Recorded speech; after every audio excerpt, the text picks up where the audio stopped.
Down. Okay, here I am working with Russell. Just spending some time together.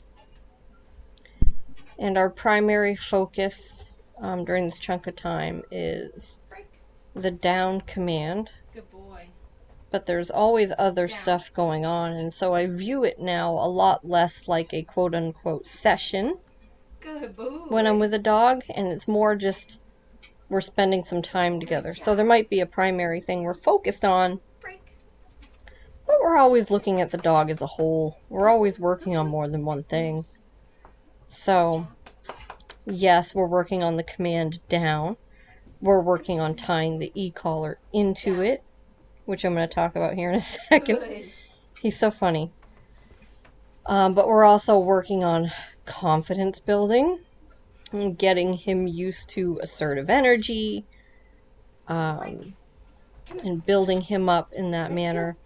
And we're also addressing his manipulative tactics, because he can be a manipulator. All dogs can. Some are better at it than others. You know, but that's why dogs often don't do the things to other dogs that they do to people, because other dogs won't be manipulated and humans will. So right there you can see I was giving him a sort of an assertive let's go. And that's why. So he's kind of hesitant to come with me. You know, the whole dynamic and the training thing makes him a little uncomfortable, and so he wants to kind of roll around on the floor on his back. And I mean, I get it to a degree. So it's a submissive posturing, which is fine. But, you know, he'll start rolling around on his back and pawing at me, and, you know, I don't want to get up and come with you. So I'll be a little more assertive in those moments, and I'll say, let's go, you know, a little bit of leash pressure, and just walk, you know, with some motivation and some confidence to get him going. So I want him to get used to an assertive energy and being a follower. That's what we want from him. We want him to be a follower. We want him to know he's not in charge. But we also don't want him to be, like his owner said, wimpy. Good. And that's, you know, what will happen. So if I softened myself up all the time to be less, quote-unquote, threatening, if I moved slower and I touched softer and I spoke softly all the time, he would never get accustomed to a calm, assertive, confident energy. Sit. Good.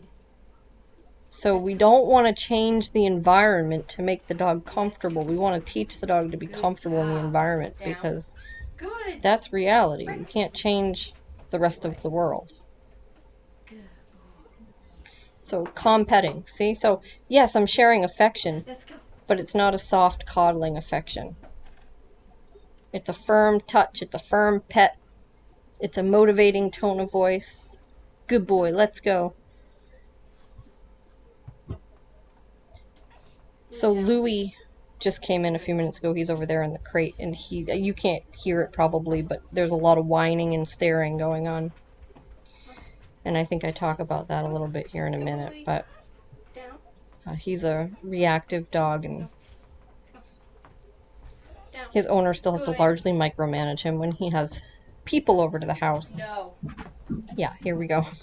So he's whining a lot and staring and loading. So I marked that with a no, and I corrected him somewhat meaningfully to tell him I disagree with that. So I'm not going to take any nonsense from him in the crate, because tomorrow I'm probably going to have him out there on a cot. Getting way too worked up about the work I'm doing. So Louie just came in a few minutes ago. And he tends to get overstimulated. He used to be extremely reactive. So sometimes he has a hard time with this, especially when he first comes in. So he's just here for boarding.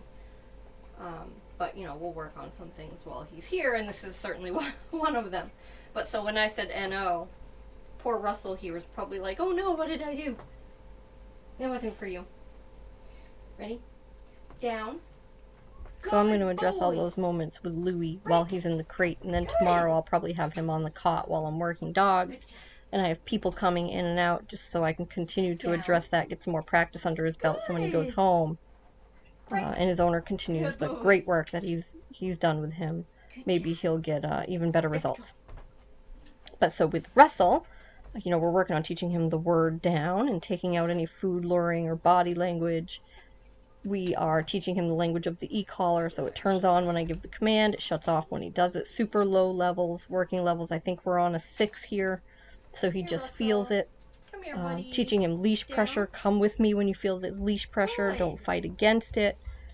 You know, like I said, he will manipulate a little bit, so, you know, if he starts to do the rolling around on his back thing, I'll give him a little leash pop, which is probably why he looks a little uncomfortable here when he starts to lay down and kind of rolls over a little bit. You can see he thinks about it, but he chooses not to do that behavior again, which is perfect. So it's a balance with dogs like this, where it's like, I don't want to be manipulated, I don't want your monkey business, I do have rules, I'm going to be fair and consistent, and I'm going to build you up at the same time, and show you can do it, and reward you. But he's not a super food motivated dog, he really isn't. So and his owner, I think, has switched food several times because he just seems not that into it, but I think that's just who he is. A lot of dogs are that way. Good boy.